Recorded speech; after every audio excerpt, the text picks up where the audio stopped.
ముందుగా ప్రేక్షకులందరినీ క్షమించమని అడుగుతున్నాను.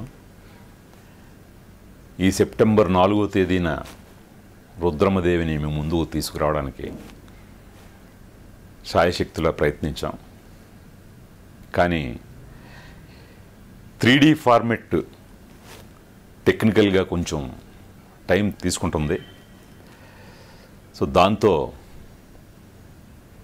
ఈ నెల 4వ తేదీన రాలేకపోతున్నందుకు మరొక్కసారి ప్రేక్షకుల్ని క్షమించమని కోరుతున్నాను. ఇక అలాగే ఇప్పుడు అన్ని రకాల జాగ్రత్తలు అన్ని రకాలుగా సిద్ధపడి ఇప్పుడు రుద్రమదేవిని భారతదేశం అంతటా మాత్రమే కాకుండా ప్రపంచవ్యాప్తంగా అక్టోబర్ 9వ తేదీన తీసుకురావడానికి సంకల్పించాం. ఈసారి మాత్రం ఖచ్చితంగా ఎంతో ఆసక్తిగా ఎప్పటి నుంచో ఎదురు చూస్తున్న ప్రేక్షకులందరికీ చెప్తున్నాను, తప్పకుండా అక్టోబర్ 9న రుద్రమదేవి మీ ముందుకు వస్తుంది.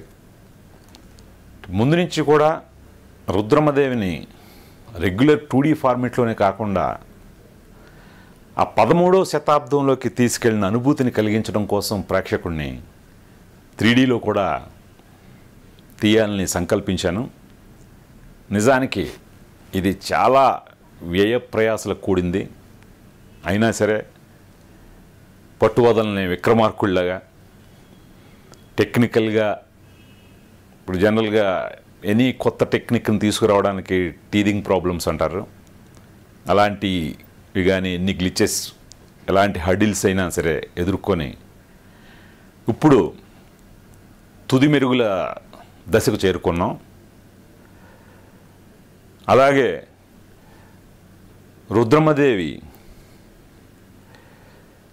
తెలుగు, తమిళ్, మలయాళంతో పాటు హిందీలో కూడా అదే రోజున అంటే అక్టోబర్ 9నే మీ ముందుకి వస్తున్నందుకు చాలా ఆనందంగా ఉంది. Reliance entertainment and Abhishek pictures సంయుక్తంగా హిందీని మీ ముందుకు తీసుకొస్తున్నారు. అలాగే వాళ్ళే ఆంధ్రాలోని గుంటూరు, నెల్లూరు, వెస్ట్ ఏరియాలను కూడా పంపిణీ చేస్తున్నారు. ఇక హేమాహేమీలైన అల్లు అరవింద్ గారు, దిల్ రాజు గారు, తిరుపతి ప్రసాద్ గారు, సాయి కొర్రపాటి గారు లాంటి పంపిణీదారులు రుద్రమదేవిని ప్రేక్షకులకు కనువిందు చేయడం కోసం మంచి ఎగ్జిబిషన్ క్వాలిటీస్ తోటి మీ ముందుకు తీసుకొస్తున్నారని గర్వంగా చెప్తున్నాను. ఇంకా ఈ సినిమాకు సంబంధించి ఎన్నెన్నో విశేషాలు ఉన్నాయి. వాటన్నింటినీ మున్ముందు మీతో పంచుకుంటానని చెప్తూ సెలవు తీసుకుంటున్నాను.